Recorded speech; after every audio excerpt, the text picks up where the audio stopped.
নমস্কার বন্ধুরা, নানা ধরনের সবজি দিয়ে মশলা ছাড়াই অপূর্ব স্বাদের এক রান্না হলো গাড়ুর ডাল।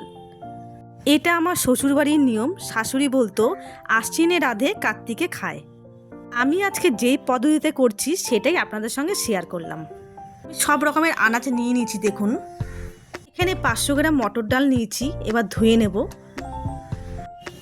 ব্যাস, ধোয়া হয়ে গেছে। এবার কুকারে দিয়ে দেবো। এবার দিয়ে দেবো পরিমাণ মতন জল আর সামান্য একটু নুন। 2 থেকে 3টে সিটি মেরে নেব। সমস্ত আনাজ আমি কেটে নিয়েছি এরকম করে। দেখুন,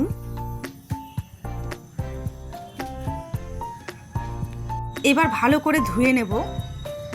আমি মূলোর পাতাটাকেও ফেলিনি, মূলোর পাতাটাকেও দিয়ে দিয়েছি এখানে।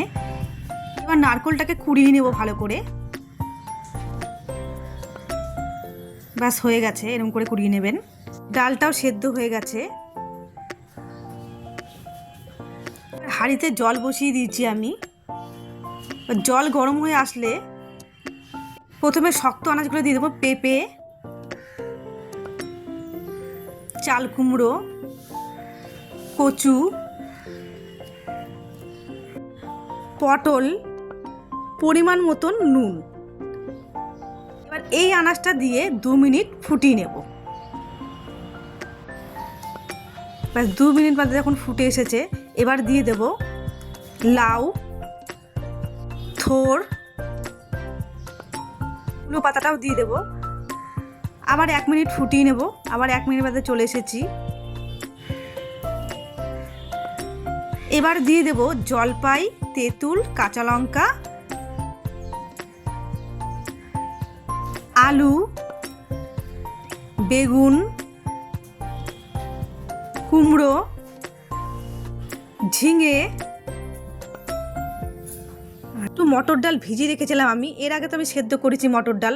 এটা দেবেন, এটা মুখে পড়লে ভীষণ ভালো লাগে। শুধু বটবটি আর শাপলাটা দিইনি, এটা পরে দেব। সমস্ত আনাজ আগে সেদ্ধ করে নেব। সেদ্ধ এবার দিয়ে দেব। এবার দিয়ে দেব বটবটি আর শাপলা আর সেদ্ধ করে রাখা ডাল। এবারও একটু ভালো করে ফুটিয়ে নেব যতক্ষণ না একটু গাঢ় গাঢ় ভাব হচ্ছে। এবার দিয়ে দেব পরিমাণ মতন চিনি, নারকেল কুড়ো। ডালটা কিন্তু একটু আমি পাতলাই করেছি, এটা ঠান্ডা হয়ে গেলে ঘন হয়ে যাবে।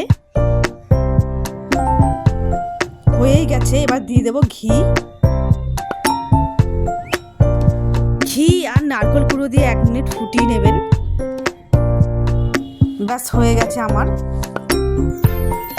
একবার এই পদ্ধতিতে করে দেখবেন, খেতে কিন্তু ভীষণ ভালো লাগে।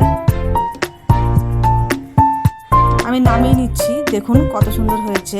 উপর দিয়ে দিয়ে দেবেন নারকেল কুড়ো আর সামান্য একটু ঘি। আমার আজকের রেসিপি ভালো লেগে থাকলে লাইক, কমেন্ট, শেয়ার আর চ্যানেলটিকে সাবস্ক্রাইব করার অনুরোধ রইল। আপনারা ভালো থাকবেন, সুস্থ থাকবেন।